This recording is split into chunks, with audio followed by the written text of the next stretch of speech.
Yes, the Epstein story is juicy, but it's the economy that could actually spell doom for Trump and the Republicans in the 2026 midterms. Tonight, when it comes to the economy, is Donald Trump taking messaging advice from Joe Biden? Well, many have attributed the Democrats' loss to Biden's claims that the economy was doing well. Now, that was despite Americans disagreeing with him. Trump appears to be adopting that very same strategy.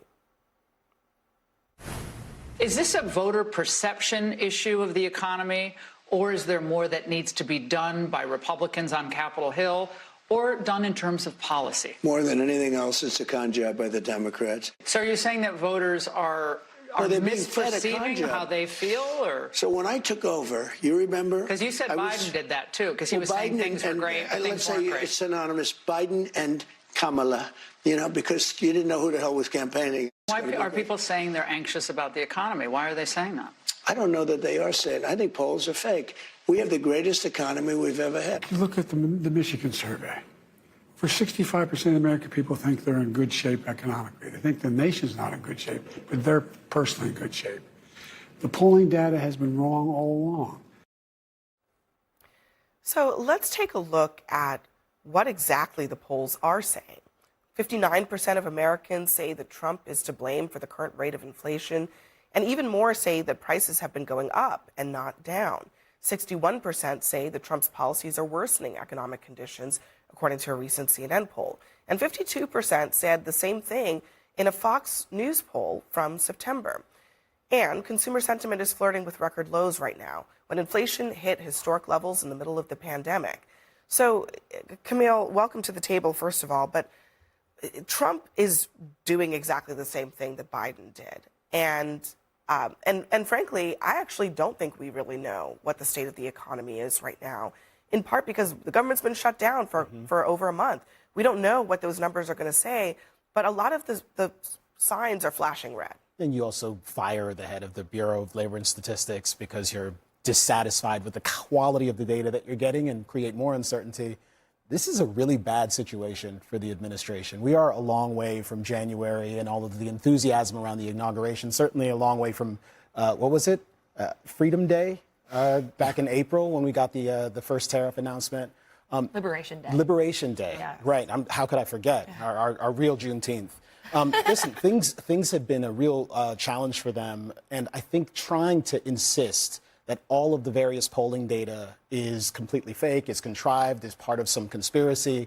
It doesn't just look like they're trying to deny reality. It looks like they don't actually know what reality is. The bizarre scene where you're sitting next to the Prime Minister of Hungary and you're flanked by some of your various officials, and a reporter asks you a very direct question about the state of the economy and public opinion that's waning, and you give this rambling answer before tossing to your press secretary, not one of your head economic advisors to provide some basic statistical data, but your press secretary directing them essentially to spin a response on your behalf.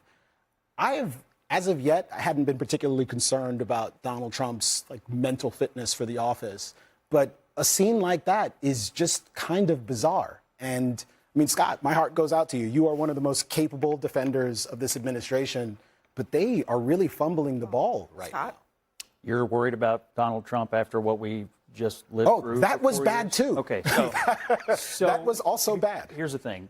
Several things can be true. A, he did inherit a mess, and anytime you're messaging on the economy, tried and true, blame your predecessor. Obama did it for 8 years, and it worked pretty well for him. And it, in this case, would be true. Number two, you cannot talk people out of their lived experience. I mean, Biden learned this the hard way, and that's a true story. And though I think Trump does have a good story to tell on getting the tax rates permanently lowered, and I think some stimulation of the manufacturing economy through the tariffs is absolutely true. This tax break that Scott Jennings and Republicans love to brag about overwhelmingly gave money to the rich, the very rich, and giant corporations. The bottom 60% of all people in the United States got essentially zero. And it added $1 trillion to the deficit. So he is completely full of shit, and he knows it, and I know it, and now you know it. Let's get back to the clip. People are still feeling like they're having trouble keeping their nose above water when it comes to cost of living. You can't talk people out of their lived experience. But He's only been in office for less than a year. He's got an economic program that is not a bunch of simple quick fixes. It's a long-term reordering of the U.S. economy, and that's what he has to sell. More than anything, I think it's just a question of focus. Do people believe that he is thinking about what they're dealing with on a daily basis, or is he dealing with the 40 other problems that he is trying to solve at any given time? So I think when you're heading into an election year, you know, getting a little bit more focus on the domestic stuff, particularly the economy, as opposed to a lot of the foreign policy wins that he's had, probably is in order. And people don't believe he's focused. And, you know, he inherited a mess, yes, you could say that, but the economy is worse in some respects today than it was when he came in. Inflation is actually higher today than it was last year at this time, which is a damning statement. And the reason why people were so upset is because he came in promising that on day one he was going to focus on this issue. But instead, you know what he's doing? He's having great Gatsby parties and redecorating the White House. That doesn't show the American people he's focused. It doesn't show that he's concerned about people when they can't put food on the table, can't pay for their electricity bills, they can't pay for their basic life expenses. That shows a president who's completely out of touch. The worst part about this is that Donald Trump said during COVID, he's saying the same thing now through his actions. He said, no, I don't take responsibility at all. Those were his words in the midst of COVID. This is a guy who never takes responsibility. Harry Truman said the buck stops here. With Donald Trump, the buck stops with everybody else. It's Biden's fault. It's Obama's fault. It's anybody else's fault but Donald Trump. You're the damn president of the United States. Act like it. Again, snapshot in history, is snapshot in time, right? You have 3.8% growth when we thought it was 3.3. It's been readjusted to 3.8. You know, growth is strong growth numbers. Largest middle class tax credit in history. That's going to have to settle in. Regulatory reform, going to do the same thing.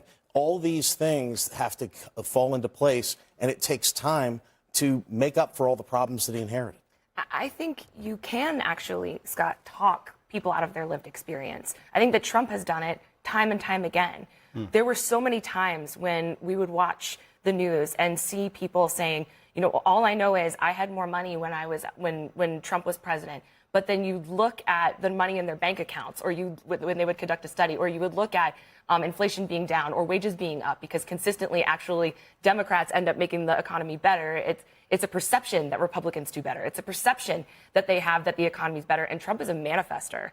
Trump believes in saying things and making them so. And that's what he's done here. He's like, no, it's definitely better.